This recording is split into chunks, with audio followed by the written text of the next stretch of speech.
Hello, this is Tom Dozier, and I want to talk to you about giving yourself a treatment with the Dozier Misophonia Trigger Tamer. Generally, you would want to go into the settings menu and you'd want to set your first time at about a minute, 2 minutes, whatever. We'll set this to a minute. The rate of the trigger would generally be up more around 0.5 or 30 seconds between triggers, maybe even 1 minute. If you're real jittery, first time, start it up around a minute.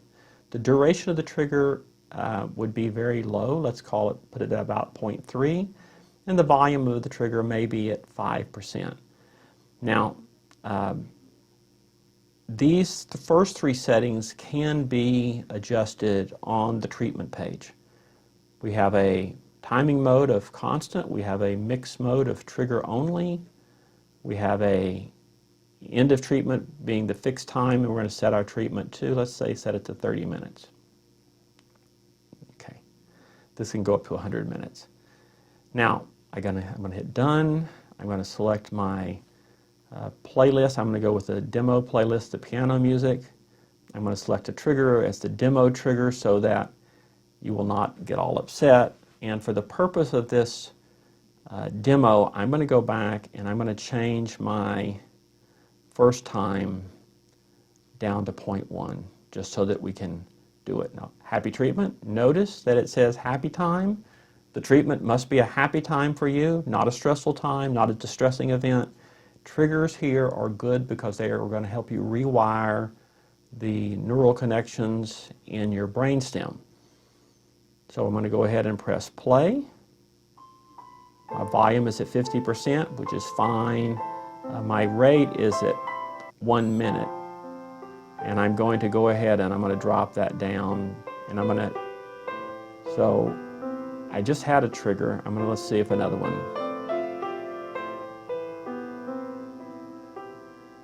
Oh, it's still running on this number. So I'm going to pause my treatment because I'm ready. I feel like I'm ready to try the trigger. And I'm going to have the volume low and the time short. And I'm going to press that and I go, well, I don't think I really did. I heard it, but I didn't feel anything. So I'm going to raise the volume a little bit. Okay, I heard that pretty clearly. I'm going to raise, but I didn't feel anything, so I'm going to raise my length of the trigger. Ooh, I felt that. Okay, that was too much. So I think I'm going to go reduce my volume at that level. Oh, I heard it just barely, and I felt just a little something. At that point, that's set properly for treatment. You want to have your treatment to be a very low trigger response. I tell patients that I want you to use a 5-point scale, where 5 is the way you would feel if somebody came up and crunched right in your ear or sniffed right beside you. That's that 5, that full-blown reaction. 0 is my words. You're hearing my words and you're not feeling any trigger reaction. So 1, 2, 3, and 4 is really up to you to figure out exactly what that means for you. For the treatment to be effective, it needs to be a very small response. So we're looking for a 1 response from you, where you hear the trigger, you feel just a little something, but it's very short, like an eye blink. That when you're doing the treatment, the 5 seconds after the trigger is the most critical. During that 5 seconds after the trigger, we need your body to be doing something different than the jerked, stressed, angry, high heart rate, whatever the response is that you have from a trigger. We need you doing something different. Many people have a muscle that flexes. Their chest muscles tighten, their shoulder muscles tighten, their jaw muscles tighten. And what you need to do during the treatment then, if you have a muscle tightening reaction, is to relax those muscles. Relax those jaw muscles, if that's what it is, before you have the trigger, during the trigger, and for sure during the 5 seconds after the trigger. And if you do that, then that's what creates the neural rewiring in your brainstem. So because I've got this down very low and I barely feel something, then I can go back and press play. I can relax, sit back, just work at keeping, I'm going to drop this down to 0.1, just work at keeping those muscles relaxed, staying in a calm, positive mood. Now, in real life, triggers are quite aversive. And because I'm going to raise the duration so it's very clear when it happens. Because the triggers are very aversive, then we want to avoid triggers, and we like get a little bit of anticipatory anxiety about triggers. And okay, there was the first one. Now I should hear it every 6 seconds, because it takes its value from the very first time that when the trigger goes. Let's see. Yep, there it goes again. I'm going to raise this just a little bit so that it's a little clearer when it happens while I'm talking. So you have this rewiring that occurs when you're very relaxed or your muscles are relaxed right after the trigger. And so it's critical that you have a very small reaction that you can immediately relax from. That whatever's happening after the trigger, it has to be something different than a misophonia reaction.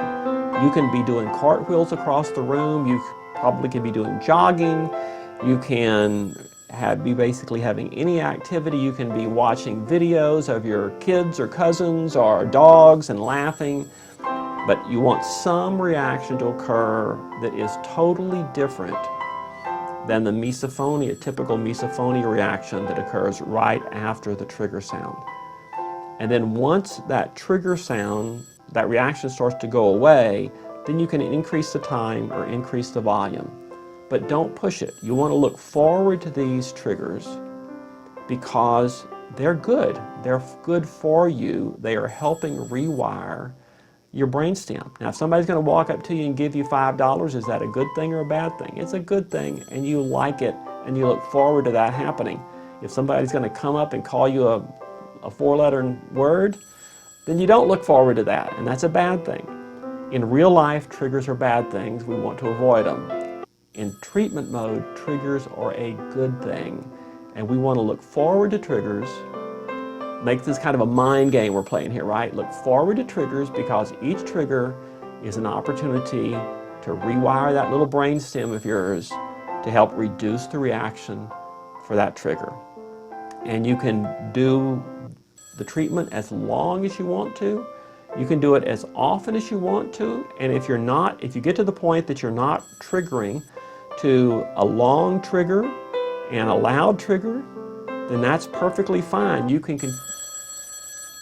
continue to listen to those if you're not triggering, and because you're not triggering, you're staying calm, you're staying happy, and you can continue that rewiring to cement it in with the more practice you do. Okay, this is Tom Dozier saying thank you for watching this demo, and if you've purchased the Trigger Tamer and you need some help, please call me. My contact information is all the way back here on the first page, and once again you get to that by pressing the question mark on the settings page, the arrow on the demo page, and that takes you back to the information on me, or you can find it at misophoniatreatment.com. Thank you very much.